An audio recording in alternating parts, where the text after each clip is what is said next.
Tường xin chào đón quý vị đến với chương trình Bạn Muốn Hẹn Hò với phiên bản hẹn ăn trưa. Bạn Muốn Hẹn Hò phiên bản hẹn ăn trưa dành cho các cặp đôi vừa thưởng thức bữa trưa vừa có thể trò chuyện hẹn hò. Ban đầu thì các bạn không được nhìn thấy nhau và sẽ trò chuyện qua vách ngăn hình trái tim để tìm hiểu về đối phương. Sau đó, khi vách ngăn trái tim được kéo ra, hai bạn sẽ được nhìn thấy nhau và cùng nhau thưởng thức bữa trưa trước khi đưa ra quyết định cuối cùng có bấm nút hẹn hò với nhau hay không. Nếu cả hai cùng bấm nút, các bạn sẽ cùng dắt tay nhau ra về. Quý vị hãy mạnh dạn đăng ký tham gia chương trình nha. Và chương trình được phát sóng vào khung giờ rất quen thuộc 10 giờ sáng thứ Tư hàng tuần trên kênh YouTube MCV Media. Và bây giờ chúng ta sẽ đến với cặp đôi của ngày hôm nay. Mời quý vị. Chỉ điều quan tâm là chỉ lúc đầu đi, lúc sau cứ bắt đầu mình quen được rồi chứ là không còn quan tâm nữa, giống như là bị mất đi cái cảm giác. Nói chung cũng khó thể nói được. Dù sao đi nữa thì mình phải có những thời gian để mình mới sắp xếp. Rồi, chào anh. Hồi nãy giờ ngồi đợi lâu không? Cũng bình thường thôi. Cái gì cũng bình thường hết. Có hồi hộp chờ đợi bạn nữ hôm nay xuất hiện không? Có. Tưởng đâu nói bình thường luôn chứ. Đợi 30 giây nữa nha, Tường sẽ ra dẫn bạn ấy vào nha. Mời em gái. Bây giờ thì các bạn có thể tháo mặt nạ của mình ra.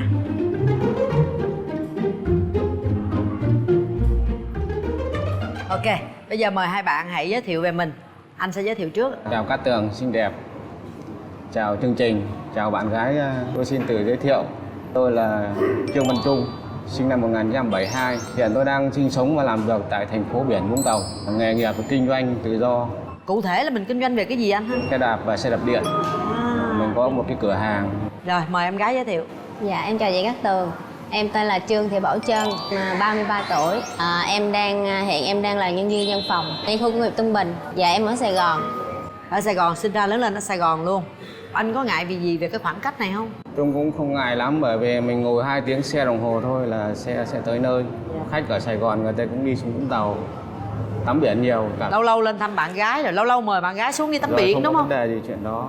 Điểm mạnh, điểm yếu của anh là gì? Cái điểm mạnh thì mình có rất nhiều cái điểm mạnh. Ví dụ như sống hòa đồng, vui vẻ, chút về cái năng khiếu và khéo tay. Khi có những sở thích, những cái đam mê của mình nó về ca nhạc, thì thường có hay hát karaoke và chơi thể thao. Thì nói chung là sức khỏe tốt, có thể thao, công việc cũng... Còn về cái điểm yếu thì lúc còn trẻ thì tính khí nó có hơi nóng một chút nhưng không cà ràm mà cũng không có để bụng. Rồi là một cái điểm yếu nữa là thí dụ công việc mà kinh doanh mua bán thì mình hay đưa ra những cái quyết định nó rất là nhanh. Sau đó mình kiểm tra thì có thể là mình bị mắc một chút thì nó thiệt thòi trong cái việc đó. Thì những cái đó thì mình cải thiện được chứ nó không có vấn đề gì. Còn đặc biệt là mình không có rượu chè hoặc là trai gái hoặc cái gì hết. Thế còn em, điểm mạnh điểm yếu của em là gì? Điểm mạnh của em á là em biết nấu ăn. Nói chung là em siêng năng, ở nhà thì em hay dọn dẹp, biết ca hát. Em rất là hòa đồng, có chương trình nào của công ty là em đều tham gia hết. Còn điểm yếu của em á là em hơi khó tính chút xíu. Giống như là anh mà ở chung với em á, mà không có sạch sẽ, không có gọn gàng thì nói chung là em không có thích. Ví dụ em nói mà cải thiện được thì em không sao, nhưng mà nếu mà không được thì nói chung là em không thích. Bây giờ có thể biểu gì đó gọi là tặng ảnh đăng chương trình một cái bài hát gì đó mà em yêu thích cho cái chương trình đó nó vui lên, nó xôm lên. Người hãy quên em đi và đừng yêu em nữa, nếu như không còn gì để vun vén. Người hãy quên em đi, đừng bận tâm chi nữa, không còn gì để ước mơ. Vì tình yêu ta đã chẳng lâu bền, hãy xem như mình kết thúc êm đềm. Trời ơi, cái gì mà mới gặp nhau mà hãy quên em đi rồi kết thúc êm đềm vậy trời. Thiệt tình, cái này mà ai tin phong thủy là thấy phong thủy không có tốt rồi đó. Cái nội dung của bài hát nó không có liên quan gì đến về tình trường, anh bao nhiêu? Năm 30 tuổi là mình đã lập gia đình, kéo dài được 17 năm. 17 năm? 17, hoàn toàn đổ vỡ về cách đây là hơn 1 năm. Đã được 2 cháu, cháu lớn năm nay 15 tuổi và một cháu là 7 tuổi. Hiện tại là mình đang nuôi 2 cháu. Nhưng mà hiện tại anh với vợ cũ của anh có còn liên hệ gì với nhau không? Không, hiện tại thì cô đã theo người đàn ông khác và đã có con với người khác của người ta rồi. Thì em cảm nhận như thế nào? Có ngại khi mà tiến tới với một người đã từng đổ vỡ, một người đàn ông đã trưởng thành hơn mình rất là nhiều, có nhiều kinh nghiệm sống hơn mình? Cái đó là em cũng cần. Nhưng mà quan trọng là ảnh có biết mà sống với gia đình em, rồi em sẽ sống tốt với gia đình ảnh. Nói chung thì em cũng khai thị cái chị Cát Tường là em cũng đã một lần đổi vợ. Ồ vậy hả? Dạ. Mình có cháu nào chưa? Dạ có, con của em năm nay được 8 tuổi rồi. Ở với ai? Dạ ở với mẹ em với em. Ở với mẹ em với em. Hôn nhân đó là được bao lâu? Lấy chồng năm 23 tuổi thì hôn nhân của em được 5 năm. Đến bây giờ thì cũng có quen bạn trai nhưng mà nó bị vô tâm á chị Tường. Trong cái trường hợp là thương em, không quan tâm con em. Chỉ điều quan tâm là chỉ lúc đầu đi, lúc sau cái bắt đầu mình quen được mình được rồi cái là không còn quan tâm nữa, giống như là bị mất đi cái cảm giác là em. Mà nếu như bây giờ em tiến thêm một bước nữa thì con em sẽ như thế nào? Nếu mà em tiến thêm bước nữa là con em phải ở với em. Anh suy nghĩ như thế nào về? Đối với anh thì đối với con nít thì anh rất là yêu thương chúng. Anh không phân biệt nó là con của ai cả. Kể cả những con hàng xóm sang nhà anh cho anh gặp con nít là anh rất là quý chúng nó, cho nên cái chuyện đó thì nó không quan trọng lắm. Thương mẹ thì phải thương cả con. Chúng ta đều là những người đã gãy đổ thì chúng ta sẽ có những cái sự cảm thông cho đối phương. Nếu thật sự ta yêu thương một ai đó thì chắc chắn cái gì cũng được hết á. Bạn mong muốn tìm một người chồng tương lai như thế nào? Anh ấy phải có công việc ổn định. Thứ hai á là anh ấy phải có nhà. Để có thể sau này á là một gia đình mình sống nó không có bị mà giống như là lênh đênh quá. Đúng rồi, an cư thì mới Dạ, lạc an nghiệp. cư lạc nghiệp. Tiêu chí của em là vậy. Anh đang sống là với hai con anh thôi hay còn với ba mẹ gì nữa không? Có mẹ nữa, mẹ. Gia đình thì có 4 anh chị em, thì bây giờ là anh là con trưởng, hiện tại là ở với anh. Thế em có ngại đi lấy chồng xa không? Không ngại là nhưng mà vấn đề là quen một tuần anh có thể gặp em được mấy lần. Thí dụ quen nhau mà một tuần anh gặp em một lần chắc không được. Tại vì em cần cái sự quan tâm. Cái ý nguyện vọng của em muốn một tuần gặp mấy lần? Ít nhất cũng 3 lần. Trời ơi, dọn ra nở luôn với cổ đi. Cái này thì anh thấy khó rồi, bởi vì thực tế thí dụ như anh bây giờ cái cửa hàng là anh mở cửa ra là phải sáng đến tối. Anh không đi được, anh phải bán hàng. Nếu mà có quen, có hẹn hò thì có thể là một tuần hoặc một nửa tháng mới được một lần chứ. Bởi vì cái thời nó cũng mình phải còn phải phụ thuộc vào công việc nữa. Mình có thể nào rút ngắn cái thời gian tìm hiểu lại? Em thì cũng không có thời gian nhiều. Tại vì ban ngày em phải đi làm, ban đêm em còn phải đi học thêm nữa. Em học gì nữa? Dạ em học tiếng Anh á. Nên giờ một tuần em chứ phải là em rảnh được 3 ngày trong tuần với lại thứ bảy chủ nhật. Nếu mà được vậy thì đó. Rồi thôi cái này thì các bạn sẽ khi nào gặp nhau thì mình sẽ trao đổi trực tiếp với nhau hơn. Mình nhìn mặt nhau mà có cảm xúc mình dễ chia sẻ đúng không? Thì Tường nghĩ là nếu như mà mình thích rồi cỡ nào cũng được hết. Em mong muốn tìm một người bạn trai như thế nào? Đừng có ốm quá, nói chung là nhìn cũng được trai chút xíu. Tuổi tác không quan trọng nhưng mà quan trọng anh đấy có tâm chút xíu. Tâm là ai cũng có mà cỡ tâm nó có tầm hay không thôi. Về ngoại hình Cao 1m65 trở lên thì được. Mặt mũi thì sáng sủa. trời ơi, cái gì vậy sao mà nhận ra được? Tấm hình này là chụp năm 1993 lúc này. Nguyên một đại đội năm 1993. Anh mong muốn tìm một người bạn gái như thế nào? Nói chung là tâm lý của đàn ông thì ai cũng thích trẻ đẹp. Nếu mà đẹp như Cát Tường thì là cái tốt quá. Còn không thì như siêu ở lách thì cũng không vấn đề. Siêu black cũng không vấn đề. Cái quan trọng nhất là trong cuộc sống là biết chia sẻ. Quan trọng là cái tính cách. Em hãy cho anh một vài cái gợi ý. Là mũi cao, có nụ cười tươi, Có nụ cười tươi. Tiếp. lông mi dài. Còn anh hãy cho cô ấy 3 cái gợi ý. Tấm hình đó thì cách đây nó mấy chục năm rồi. Bây giờ nó hoàn toàn khác. Nói chung là cũng người cũng không cao lắm. Không cao lắm. 1m68. 1m68. Người thì cũng không có mập. Rồi ráng kiếm đi hai bạn. 30 giây tìm kiếm trong vô vọng. Rồi đâu, cổ đâu?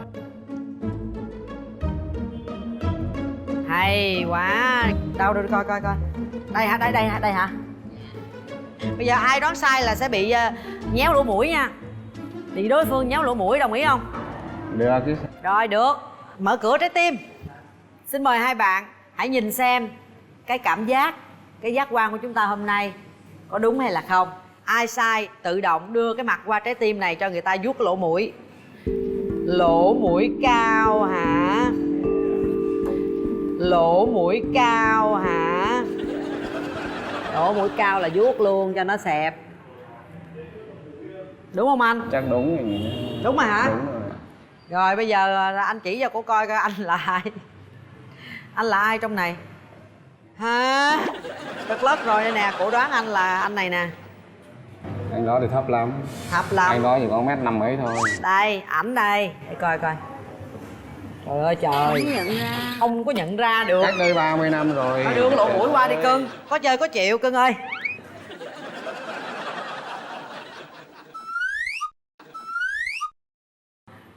Rồi, tặng quà kìa, tặng quà. Rồi đến với chương trình em có bó hoa gửi tặng em. Chúc em luôn luôn vui vẻ tươi trẻ như ngày hôm nay. Em là cô gái xinh đẹp. Và ngày hôm nay chương trình đã chuẩn bị sẵn cho hai bạn những món ăn rất là đặc biệt. Đây là một phần combo set chính bán cực kỳ chạy của No Food, ship thức ăn nhanh. Trọn set là gồm có mật gà thóc mật ong nè, cộng với kimbap truyền thống nè, cộng với trứng cuộn ngũ sắc. Ăn rất là no, phần ăn này ăn no dành cho cả hai người luôn. Nhưng mà giá thì rất là sinh viên. Nhớ vừa ăn vừa trò chuyện tâm sự với nhau nha. Ít phút nữa các đường sẽ quay lại.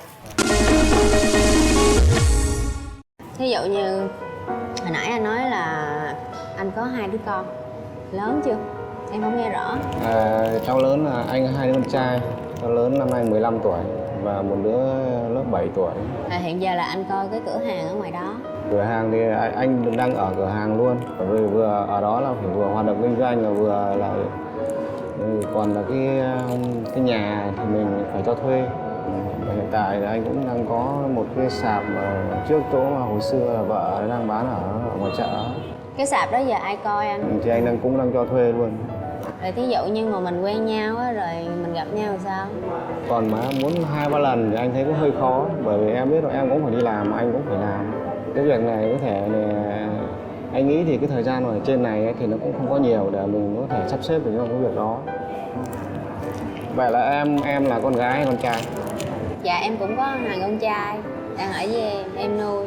Nói chung là xa quá rồi, em thì em chỉ muốn người đàn ông của em á là phải ở bên cạnh, không phải là cần nhất thiết ở bên cạnh, nhưng mà ý là phải có thể như ghé thăm em hoặc dẫn em đi chơi thường xuyên, chứ không phải là xa xôi vậy rồi sao mình đi chơi. Thì nói chung cái đó thì ai cũng muốn, anh cũng thế à. Mà nhiều khi nói chung cũng khó thể nói được. Dù sao chăng nữa thì mình phải có những cái thời gian thì mình mới sắp xếp. Em có đi Vũng Tàu không? Dạ lâu lâu như công ty tổ chức mới đi thôi chứ không có thường xuống dưới. Anh thì Sài Gòn thì nói chung là anh cũng hồi xưa anh sống ở đây cũng là gần 10 năm rồi. Hồi xưa anh làm bên nội thất. Bây giờ anh quay về anh kinh doanh, anh buôn bán. Vậy một tuần anh gặp em 1 lần được không? Một tuần một lần. Chắc không? Còn nếu như mà thí dụ như mà cảm thấy cái tình cảm nó tới á, mà nó đủ á, thì có thể là mình về một chung một nhà luôn, muốn là không có vấn đề cho anh. Cái này thì anh nghĩ là cái hoạch định cho sau cái cuộc gặp. Còn bữa hôm nay thì mình chưa thể nói lên được điều gì, đúng không? Cứ cho nhau những cơ hội đi, rồi thí dụ mình ngồi uống cà phê hoặc xem phim cái đó thì mình nói chuyện nó dễ hơn, đúng không? Ví dụ như hôm nay mình bấm nút đây đợi thì tuần sau mình mới được gặp nhau. Tường đã quay trở lại. Sao anh nãy giờ có ăn không hay là nạp tâm sự không à? Thời gian thì nó có rất là ít ở trên chương trình này, để mà nói ra được cái gì cho người bạn gái người ta hiểu thì chắc là hơi khó. Bây giờ Tường sẽ có những cái yêu cầu trên đây. Hai bạn hãy bóc, mình bóc thăm trúng cái yêu cầu gì thì mình sẽ yêu cầu đối phương thực hiện cái điều mà trong chương trình đề ra. Mời anh. Là cái đỏ này, cái đỏ. Hãy đọc lớn cho cô ấy nghe. Nụ hôn đầu của em là năm bao nhiêu tuổi và ở đâu? Đừng nói tôi quên nụ hôn đầu rồi nha. Ở năm 18 tuổi, ở trên quận Nhất á, lúc đó là đi coi bắn pháo bông á. Hôn ngoài đường. Coi bắn pháo bông là hôn nhau ngoài đường. Ai biết đâu được, nhiều khi đi coi bắn pháo bông rồi rủ nhau đi đâu đó hôn rồi sao, đúng không? Rồi mời em. Nói một điểm bạn không thích ở đối phương. Nói thật lòng nha, ở đây là trò chơi thật lòng. Nãy giờ anh tiếp xúc với cổ và nhìn cổ trực tiếp rồi. Hãy nói là cái điều gì ở cổ mà anh không thích. Không có được giận. Dạ. Chắc không có rồi. Không có thì bây giờ tới cổ nói được không? Được. Em hãy nói một điểm nào ở ảnh mà em không thích. Em không thích tóc của ảnh á. Sao vậy chứ em thích tóc làm sao? Phải có tóc. Anh là đầu tóc gọn gàng, một tuần là một hớt một lần. Anh có tóc mà. Nhưng mà ảnh cạo em không thích. Nhưng ảnh đâu có bị hói đâu nè, chân tóc rất là đầy luôn. Tóc rất là nhanh tốt. Thậm chí là 10 ngày là hớt một lần. Nếu bây giờ mà không cảm thấy mà không thích thì là 1 tháng hớt một lần. Thì nó sẽ dài thôi. Không phải, nhưng mà tại sao anh không để tóc mà anh lại cạo đầu á? Nó tốt ra thì nó cứ bù xù nhìn nó rất là khó chịu. Bây giờ để tóc lại được không? Bây giờ để thì không vấn đề gì đâu, để tóc thì chuyện nhỏ thôi. Nhỏ thôi, tóc mà chừng nào không có tóc mình mới lo, này có tóc mọc ra được, không sao cả. Giờ thì là cái giây phút quan trọng nhất, Tường muốn là hai bạn hãy nhìn thẳng vào nhau. Nhưng bây giờ là cái giây phút Tường muốn là hai bạn hãy nói thật cho đối phương nghe. Cho em hỏi ảnh một câu. Đúng rồi. Thí dụ như mình về chung một nhà á, cái người giữ tiền á là ai? Từ nãy giờ cái chuyện quan trọng không hỏi. Thì anh nghĩ chắc cái việc này thì phải để sau mới nói đến được cái điều đó. Em chỉ muốn anh trả lời ngay bây giờ. Thì anh cũng rất là khó trả lời. Sao đâu có trả lời, trong đầu mình suy nghĩ là thí dụ mình lấy vợ thì mình ở với vợ, hay là hồi trước anh ở với vợ anh ai giữ tiền? Đôi khi thì người đàn ông giữ tiền cũng tốt, mà nhiều lúc thì phụ nữ giữ tiền cũng tốt. Nhưng mà đôi khi bây giờ trong đầu anh mong muốn thực tế là thực tế, khi nào tới thực tế mới biết. Nhưng trong đầu mình luôn luôn có những cái suy nghĩ và sắp đặt cho cuộc đời mình. Vấn đề này bây giờ nếu mà nói ra mà không làm thì nó cũng kỳ lắm. Thì anh cứ trả lời là anh sẽ là người quản lý, bởi vì anh thấy là anh quản lý kinh tế tốt hơn. Nghĩ sao mình nói vậy thôi, còn đó cũng là một cách trả lời của ảnh, tùy em suy nghĩ thôi nha. Rồi nhắm mắt lại và đặt tay vào nút bấm đi hai bạn. Nếu đồng ý thì sau 3 tiếng đếm ta bấm thật mạnh vào cái nút. Nếu không đồng ý chúng ta lấy tay ra. 1 2 3. Hết thời gian, không ai bấm nút cả. Thế anh lý do tại sao anh không bấm? Bạn gái có nói là phải một tuần lên thăm tới 1 tới 2 3 lần, thì cái khả năng đó thì anh không thể đi được, không làm được. Thứ nhất, cái quãng đường rất là xa, mỗi một lần đi Sài Gòn, thậm chí hôm nay là anh say xe, say nặng xe luôn ấy. Là cái khoảng thời gian đó là nó không thể cho phép mình làm được nó. Thứ hai là bây giờ mình cái trụ cột trong gia đình để nuôi các con, cho nên là mình không vì một cái gì đó, tất nhiên là tình cảm tình yêu thì mình vẫn có thể là tìm kiếm, nhưng mà nó xa xôi quá, đôi lúc có những cái nó rất là bất tiện. Mỗi người có một cái hoàn cảnh. Rồi còn em, tại sao em không là bấm nút? Em cảm nhận được á, ảnh chưa có thật sự giống như là muốn một cái gì đó để ảnh chia sẻ, giống như ảnh muốn vợ nhưng mà ảnh chưa muốn thật sự chia sẻ cái chuyện riêng, cái chuyện gia đình của ảnh, cá nhân của ảnh. Đó là cảm nhận của hai bạn, thì chương trình cũng rất là tôn trọng cái quyết định của mình ha. Mời hai bạn. Rồi, thật ra thì các Tường cũng hơi tiếc, và hai bạn vẫn sẽ còn có một cơ hội tham gia chương trình Bạn Muốn Hẹn Hò với phiên bản offline. Xin gửi tặng hai bạn. Đến đây cũng là một cơ hội để chúng ta có thể tìm kiếm một nửa yêu thương của mình thêm một lần nữa. Cảm ơn hai bạn đã tham gia chương trình. Kính thưa quý vị, và chương trình Bạn Muốn Hẹn Hò với phiên bản đặc biệt Hẹn Ăn Trưa xin phép được tạm dừng tại đây. Quý vị hãy nhớ đón xem chương trình vào khung giờ quen thuộc 10 giờ sáng thứ Tư hàng tuần trên kênh YouTube MCV Media. Và đừng quên nhấn subscribe quý vị nhé. Và bây giờ các Tường xin chào và hẹn gặp lại.